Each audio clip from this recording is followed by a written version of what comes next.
মৰমৰ চতুৰ্থ মান শ্ৰেণীৰ ছাত্ৰ ছাত্ৰীসকল, আমাৰ পৰিৱেশৰ প্ৰথমটো পাঠ আছিল আমাৰ সামাজিক পৰিৱেশ। আমি এই পাঠটো আজি পঢ়িম আৰু পঢ়ি পেলাই ইয়াৰ প্ৰশ্নোত্তৰবোৰ যথাযথভাৱে গোটেইকেইটা প্ৰশ্নোত্তৰে আমি কৰিম। পাঠভিত্তিক যিমান আছে আৰু ইয়াৰ লগত কিছুমান বুদ্ধিমত্তাৰ কিছুমান প্ৰশ্ন আছে, সেইখিনিও আমি কৰিম। গতিকে আমি পোনপ্ৰথমে অলপ বুজি লওঁ। যিসকলে তোমালোকে নতুনকৈ মোৰ চেনেলটোত আহিছা, চেনেলটো ছাবস্ক্ৰাইব কৰি দিবা আৰু এনেধৰণৰ ভিডিঅ'বোৰ যাতে তোমালোকৰ সকলো বিষয়ৰ চতুৰ্থমান শ্ৰেণীৰ আৰু পৰৱৰ্তী শ্ৰেণীবিলাকৰো ভিডিঅ'বোৰ মই দি থাকোঁ। গতিকে নটিফিকেশ্যন বেলটো তোমালোকে অল কৰি দিবা। মানুহ সামাজিক প্ৰাণী। আমি সকলোৱে জানো সমাজ নহ'লে আমি জীয়াই থাকিব নোৱাৰোঁ। আমি অকলশৰীয়াকৈ এঘৰীয়াকৈ থাকিব নোৱাৰোঁ। আমাক কি লাগিব? এটা সমাজ লাগিব। বিভিন্ন ধৰণৰ মানুহৰ বস্তিত থকা হওক, গাঁৱত থকা হওক, চহৰত থকা হওক, আমাৰ বহুত মানুহ লাগিব। সকলো মানুহে সমাজ পাতি বাস কৰে। সমাজত সকলোৱে পাৰস্পৰিক সহযোগিতা। পাৰস্পৰিক সহযোগিতা মানে ইজনে সিজনক সহায় কৰা। মই তোমাক সহায় কৰিলোঁ, তুমি মোক সহায় কৰিলা। মিলা প্ৰীতি আৰু শান্তিৰে বসবাস কৰিবলৈ বিচাৰে।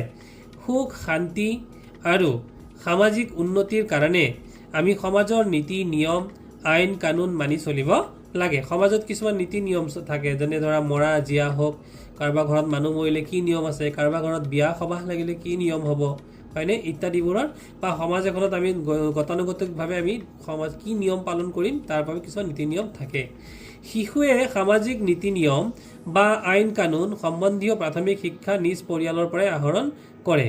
এটা বাচ্চা, এটা শিশুৱে যে পৰিয়ালৰ যিখিনি নীতি নিয়ম বা সামাজিক যিখিনি নীতি নিয়ম সেইখিনি পৰিয়ালৰ পৰাই আহৰণ কৰে বুলি কৈছে। লগতে পৰিয়ালতে মৰম চেনেহ, সহায় সহানুভূতি, দায়িত্ববোধ, সহযোগিতা আদি সামাজিক গুণৰো বিকাশ ঘটে। কি কি গুণৰ কথা ক'লে? মৰম চেনেহ, সহায় সহানুভূতি, দায়িত্ববোধ, সহযোগিতা। সহযোগিতা মানে ঘৰৰ ওচৰৰ কাৰোবাৰ কিবা এটা বিপদ হৈছে, আমি ঘৰতে হাত সাৱটি বহি থাকিব নালাগে, পাৰিলে আমি সহায় কৰিব লাগে। সেইবাবে সমাজৰ এটা প্ৰাথমিক গোট পৰিয়ালক সমাজ গঠনৰ আধাৰ হিচাপে গণ্য কৰা হয়। পৰিয়ালৰ পৰাই কি হয়? সমাজ গঠন হয়। সেইকাৰণে পৰিয়ালক সমাজৰ প্ৰাথমিক গোট বুলি কোৱা হয়। এখন সমাজৰ প্ৰতিটো পৰিয়ালে সমাজখনৰ প্ৰতি দায়িত্ব পালন কৰে। এটা সমাজত যিমান পৰিয়াল থাকিব, প্ৰতিটো সমাজে, ধৰি লোৱা কাৰোবাৰ ঘৰত এটা বিয়া লাগিছে, সকাম নিকাম লাগিছে, তেতিয়াহ'লে সমাজৰ যিকেইঘৰ মানুহ আছে সকলোৱে কিন্তু তাত কি কৰিব লাগিব? সহযোগ আগবঢ়াব লাগিব। হ'ল। ঠিক তেনেদৰে বিভিন্ন অনুষ্ঠান প্ৰতিষ্ঠানবোৰেও একোখন সমাজৰ প্ৰতি সেৱা আগবঢ়াই নিজৰ নিজৰ দায়িত্ব পালন কৰে। অনুষ্ঠান প্ৰতিষ্ঠান বুলি ক'লে যেনে ধৰা ডাকঘৰ হ'ব পাৰে, বিদ্যালয় হ'ব পাৰে, পঞ্চায়ত হ'ব পাৰে, এইবিলাকো কিন্তু অনুষ্ঠান প্ৰতিষ্ঠান। এই সেৱাবোৰে সমাজৰ প্ৰয়োজন পূৰণত সহায় কৰে। গতিকে ইয়াতে তোমালোকে দেখিছা, এইটো হৈছে দেখিছানে, এই সৰুকৈ দেখিছা, এইটো পুথিভঁৰাল, হয়নে বাৰু? এইটো কিহৰ অনুষ্ঠান? এইটো হৈছে বিদ্যালয় আৰু বহুত কিবা কিবি আছে। আমি যদি এইটো চাওঁ, এইটো দেখিছানে, এইটো হৈছে চিকিৎসালয়। এইটো কিনো? নামঘৰ, হয়নে বাৰু? গতিকে ইয়াত বিভিন্ন, এইটো কি? এইটো ফায়াৰ ব্ৰিগেডৰ গাড়ী থকা, এইটো অগ্নি নিৰ্বাপক গাড়ীৰ অফিচ, হয়নে বাৰু? গতিকে এনেধৰণৰ। আৰু এইটো কি? এইটো হৈছে বেংক। গতিকে দেখিলানি ইয়াত কিমানকেইটা অনুষ্ঠান ইয়াতে আছে, ওচৰা ওচৰিকৈ বহুকেইটা অনুষ্ঠান। এইটো কি অনুষ্ঠান? এইটো হৈছে ডাকঘৰ। গতিকে এইবোৰে হৈছে একোটা আমাৰ সামাজিক অনুষ্ঠান। সমাজখন সুচাৰুৰূপে চলি থাকিবলৈ অনুষ্ঠান প্ৰতিষ্ঠানসমূহে আগবঢ়োৱা সেৱাবোৰৰ ভিতৰত আছে চিকিৎসা, শিক্ষা, প্ৰতিৰক্ষা, ন্যায় মানে কোৰ্ট, আমি যে কোৰ্ট কাছাৰী বুলি কওঁ। প্ৰতিৰক্ষা মানে আমি যে কওঁ পুলিচ বা থানা, সেইটো কাম হৈছে প্ৰতিৰক্ষা। ধৰ্মীয় মানে মন্দিৰ মছজিদ আৰু সাংস্কৃতিক সেৱা ইত্যাদি। আমাৰ চৌপাশে থকা কেইটামান অনুষ্ঠান প্ৰতিষ্ঠানে আগবঢ়োৱা সেৱাৰ বিষয়ে তলৰ তালিকাখনৰ পৰা জানি লওঁ আহা। এতিয়া অনুষ্ঠান প্ৰতিষ্ঠানৰ নাম দিছে বেংক। বেংকে আমাক কি সহায় কৰে? সেৱা কি কৰে? ধন জমা আৰু ঋণ প্ৰদান। আমাক ধন জমা কৰিবলৈ সুযোগ দিয়ে, আমি টকা পইচা বেংকত থওঁ। আৰু কি কৰিব? ঋণ প্ৰদান, আমাক লোন দিয়ে, নহয়নে বাৰু? ধন স্থানান্তৰ, আমি পইচা পঠাব পাৰোঁ, কাৰোবাৰ পৰিয়াল পৰিজনে হওক, দূৰ দূৰণিলৈ আমি পইচা পঠিয়াব পাৰোঁ। চেক সংগ্ৰহ আদিৰ সুবিধা প্ৰদান। অগ্নি আৰু আপদকালীন সেৱা অৱস্থান, ই কি কৰে?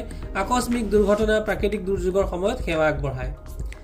তাৰপিছত আছিল আৰক্ষী চকী, মই কৈছোঁ পুলিচ, আইন শৃংখলা আৰু শান্তি প্ৰতিষ্ঠা কৰা, অপৰাধৰ অনুসন্ধান কৰা, চিনাক্তকৰণ আৰু প্ৰতিৰোধ। তাৰপিছত আছিল চিকিৎসালয় হৈছে কি? ৰোগীৰ ৰোগ নিৰ্ণয়, চিকিৎসা আৰু স্বাস্থ্য সেৱা প্ৰদান। পশু চিকিৎসালয়, পশু পক্ষীৰ ৰোগ নিৰ্ণয়, চিকিৎসা আৰু স্বাস্থ্য সেৱা প্ৰদান। পশু চিকিৎসালয় মানে য'ত নেকি জীৱ জন্তু আদি কি কৰে?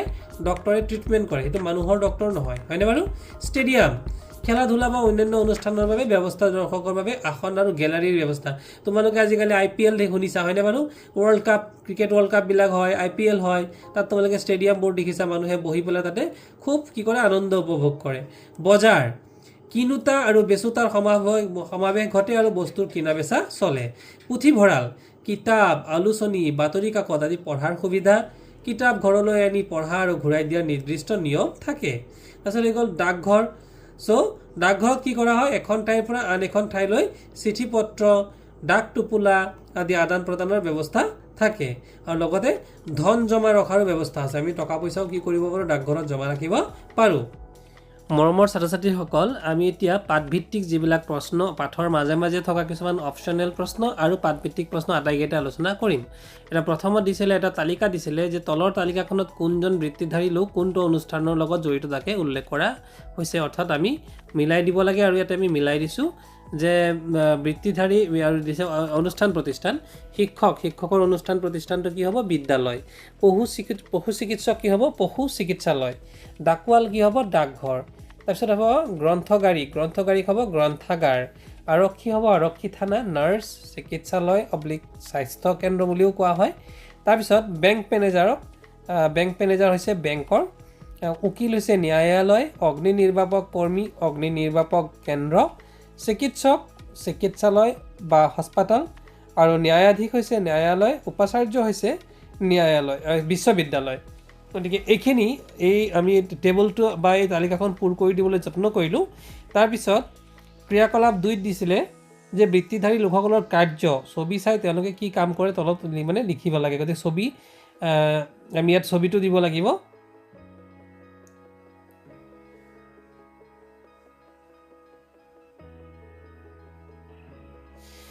তো ইয়াতে আমি দিছে কি, ছবি চাই তেওঁলোকে কি কাম কৰে তলত লিখা হ'ল। গতিকে বৃত্তিধাৰী লোক, খেতিয়কে কি কৰে, শস্য উৎপাদন কৰে। ইলেক্ট্ৰিচিয়ানে কি কৰে, বিদ্যুতৰ লাইন আৰু বিজুলী সঁজুলি মেৰামতি কৰে। ৰাজমিস্ত্ৰীয়ে কি কৰে, ইটা চিমেণ্টেৰে ঘৰ দুৱাৰ আদি নিৰ্মাণ কৰে। পাইপ মিস্ত্ৰীয়ে কি কৰে, পানীৰ পাইপ কল আদি লগোৱা বা মেৰামতি কৰা কাম কৰে। তাৰপিছত চাফাই কৰ্মীয়ে কি কৰে, ৰাস্তা ঘাট আৰু চৌপাশ সাৰি মচি পৰিষ্কাৰ কৰি ৰাখে। আৰু মোবাইল মেৰামতিকাৰীয়ে কি কৰে, বেয়া হোৱা মোবাইল ফোন মেৰামতি কৰে। ইয়াৰ উপৰি আমাৰ সমাজত অন্য কিছুমান বৃত্তিধাৰী লোক আছে।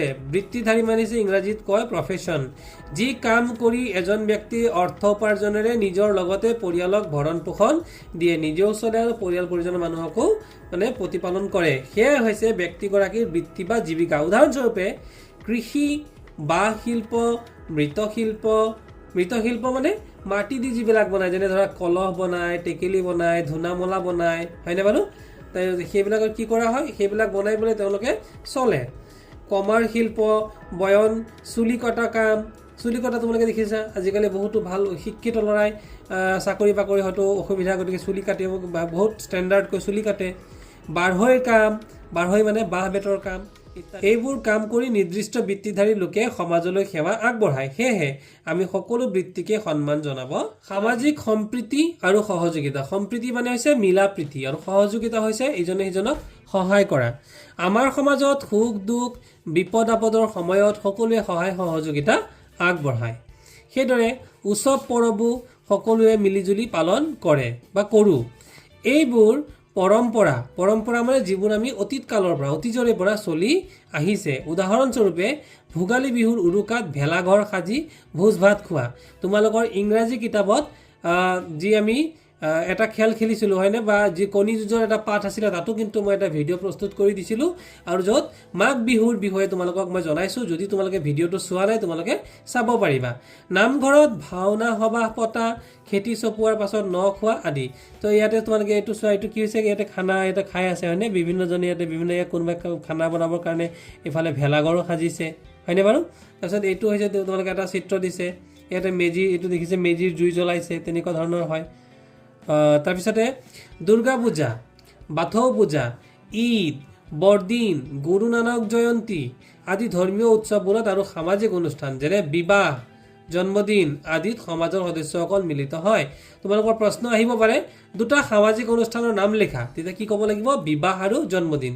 দুটা ধৰ্মীয় উৎসৱৰ নাম লিখা, তেতিয়া ক'ব লাগিব দুৰ্গা পূজা, বাথৌ পূজা, ঈদ আদি। এনেধৰণৰ অনুষ্ঠানে সমাজৰ সদস্যসকলৰ মাজত ঐক্য সংহতি বৃদ্ধি কৰে আৰু পাৰস্পৰিক সম্পৰ্ক মধুৰ কৰি তোলে। তোমালোকৰ অঞ্চলত উৎসৱ পৰ্ব পালন কৰোঁতে সমূহীয়াকৈ কি কি কাম কৰা হয় আলোচনা কৰি লিখা। তোমালোকে জানানে যে কোনো কোনো অঞ্চলত ধান ৰোৱা আৰু ধান চপোৱাৰ সময়ত ইঘৰে সিঘৰক সহায় কৰে। এইদৰে খেতিৰ কামত একগোট হৈ সহায় আগবঢ়োৱা প্ৰথাক খাউৰি লোৱা বা হাদাৰী বোলে। পৰীক্ষাত প্ৰশ্ন আহিব পাৰে যে গুণোৎসৱত আহিব পাৰে যে হাউৰি লোৱা বা হাদাৰী তলৰ কোনটো, যে মাৰামাৰি কৰা, এইজনে এজনক সহায় কৰা এনেকৈ অপশ্যন দিব। গতিকে তোমালোকৰ উত্তৰটো হ'ব এইজনে এজনক খেতিৰ সময়ত সহায় সহযোগ কৰা।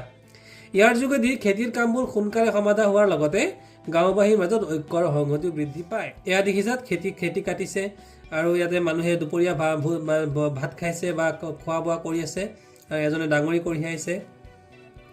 সহযোগিতাৰে কামবোৰ কৰিলে আমাৰ কাম কাজসমূহ খৰতকীয়া হোৱাৰ উপৰি অধিক ফলদায়ক হয়, মানে সোনকালে হয় আৰু আমাৰ লাভ হয়। এনে কাম কাজবোৰত আমি জড়িত হৈ সমাজক সহায় কৰিব পাৰোঁ। একোটা অঞ্চল বা এখন গাঁৱত সকলোৱে একগোট হৈ সহায় সহযোগিতাৰে সেই অঞ্চলৰ সমস্যাবোৰ সমাধান কৰিব পাৰে। সেয়েহে সমাজৰ সকলোৱে একগোট হৈ থকা উচিত। হাউৰি লোৱা বা হাদাৰী বিনা বেতনেৰে সকলোৱে মিলিজুলি কোনো কাম সমাপ্ত কৰা এক ব্যৱস্থা। মৰমৰ ছাত্ৰ ছাত্ৰীসকল, এইবাৰ আমি পাঠভিত্তিক প্ৰশ্ন উত্তৰবোৰ আলোচনা কৰিম। তাৰপিছত আমাক শুদ্ধ উত্তৰটো বাছি ওলাই লিখিবলৈ দিছিলে যে কোনটো প্ৰতিষ্ঠানে জুই লাগিলে জৰুৰীকালীন সহায় আগবঢ়ায়। উত্তৰটো হ'ব অগ্নি আৰু আপাতকালীন সেৱা কেন্দ্ৰ। তাৰপিছত খ নম্বৰ দিছিলে কোনটো প্ৰতিষ্ঠানে ঋণ প্ৰদান, ধন জমা ৰখা কাম আৰু ধনৰ লেনদেন কৰে। উত্তৰটো হ'ব বেংক। তাৰপিছত আছিল তাৰ পিছৰ প্ৰশ্নটো তলৰ কোনগৰাকীয়ে পকী ঘৰ সজা, মেৰামতি আদিৰ কাম কৰে। উত্তৰটো হ'ব ৰাজমিস্ত্ৰী। পৰৱৰ্তী প্ৰশ্ন উত্তৰ লিখা। সামাজিক প্ৰাথমিক গোটটো কি? সমাজৰ প্ৰাথমিক গোটটো হ'ল পৰিয়াল। সমাজৰ সকলো সহযোগিতাত উদযাপন কৰা উৎসৱ এটাৰ নাম। গতিকে সমাজৰ সকলোৰে সহযোগিতাত উদযাপন কৰা এটা উৎসৱ হ'ল ভোগালী বিহু বা দুৰ্গা পূজা। তোমালোকে যিকোনো এটাই লিখিব পাৰা। তাৰপিছত আছিল ষ্টেডিয়াম কি কামৰ বাবে ব্যৱহাৰ কৰা হয়। ষ্টেডিয়াম বিভিন্ন ধৰণৰ খেল ধেমালি আৰু সাংস্কৃতিক অনুষ্ঠান পাতিবলৈ ব্যৱহাৰ কৰা হয়। পুথিভঁৰালে ছাত্ৰ ছাত্ৰীক কেনেদৰে সহায় কৰে। উত্তৰটো হ'ব পুথিভঁৰালে ছাত্ৰ ছাত্ৰীক বিভিন্ন লাগতিয়াল পুথি বা কিতাপ পঢ়াৰ সুযোগ দি জ্ঞান অৰ্জনত সহায় কৰে। ডাকঘৰৰ যোগেদি কি আদান প্ৰদান কৰা হয়। উত্তৰটো হ'ব ডাকঘৰৰ যোগেদি চিঠি পত্ৰ, মনি অৰ্ডাৰ, পাৰ্চেল আদি আদান প্ৰদান কৰা হয়। চিকিৎসালয়ৰ পৰা আমাৰ কি উপকাৰ হয়। চিকিৎসালয়ত বেমাৰীৰ চিকিৎসা কৰা হয় আৰু ইয়াত আমি বেমাৰৰ পৰা পৰিত্ৰাণ পাবলৈ ঔষধ আৰু পৰামৰ্শ পাওঁ। তাৰপিছত আছিল খালী ঠাই পূৰ কৰা। আইন শৃংখলা বজাই ৰখা প্ৰতিষ্ঠানটো হ'ল কি হ'ব। উত্তৰটো আৰক্ষী থানা। তাৰপিছত আছিল পশু চিকিৎসালয়ত পশু পক্ষীৰ চিকিৎসা কৰা হয়। গ্ৰন্থগাৰিক গ্ৰন্থাগাৰত থাকে। 5 নম্বৰ প্ৰশ্ন উৎসৱ পৰ্বৰ জৰিয়তে সামাজিক একতা কেনেদৰে বৃদ্ধি পাই লিখা। আমি যে উৎসৱ পৰ্ব পালন কৰোঁ তাৰ পৰা আমাৰ একতা মিলা প্ৰীতিনো কেনেকৈ বাঢ়ে আমি লিখিব লাগে। উৎসৱ পৰ্বৰ সময়ত সমাজৰ সকলো শ্ৰেণীৰ লোক জাতি ধৰ্ম নিৰ্বিশেষে একগোট হয়। সকলোৱে মিলিজুলি কাম কৰা, ভোজ ভাত খোৱা আৰু আনন্দ কৰাৰ ফলত মানুহৰ মাজত মিলা প্ৰীতি আৰু ভাতৃত্ববোধ বাঢ়ে। এইদৰেই উৎসৱ পাৰ্বণৰ জৰিয়তে সামাজিক একতা বৃদ্ধি পায়। 6 নম্বৰ প্ৰশ্ন পৰিয়ালক সমাজ গঠনৰ আধাৰ বুলি কিয় কোৱা হয় লিখা। কাৰণ শিশুৱে সমাজত চলিবৰ বাবে প্ৰয়োজনীয় প্ৰাথমিক শিক্ষা, নীতি নিয়ম আৰু দায়িত্ববোধ আদি গুণবোৰ নিজৰ পৰিয়ালৰ পৰাই লাভ কৰে। কেইবাটাও পৰিয়াল লগ লাগি এখন সমাজ গঢ়ি উঠে। সেয়েহে পৰিয়ালক সমাজ এখনৰ গঠনৰ মূল আধাৰ বুলি কোৱা হয়। গতিকে মৰমৰ ছাত্ৰ ছাত্ৰীসকল, এইখিনি আছিল পাঠভিত্তিক প্ৰশ্ন। আশা কৰিছোঁ তোমালোকে ভিডিঅ'বোৰৰ পৰা উপকৃত হৈছা। যদি সঁচাকৈ ভাল পাইছা নিশ্চয়কৈ কমেণ্ট এটা কৰিবলৈ নাপাহৰিবা। Thank U. আৰু পোনপ্ৰথমবাৰৰ যদি মোৰ চেনেলটোলৈ আহিছা চেনেলটো ছাবস্ক্ৰাইব কৰি দিবা।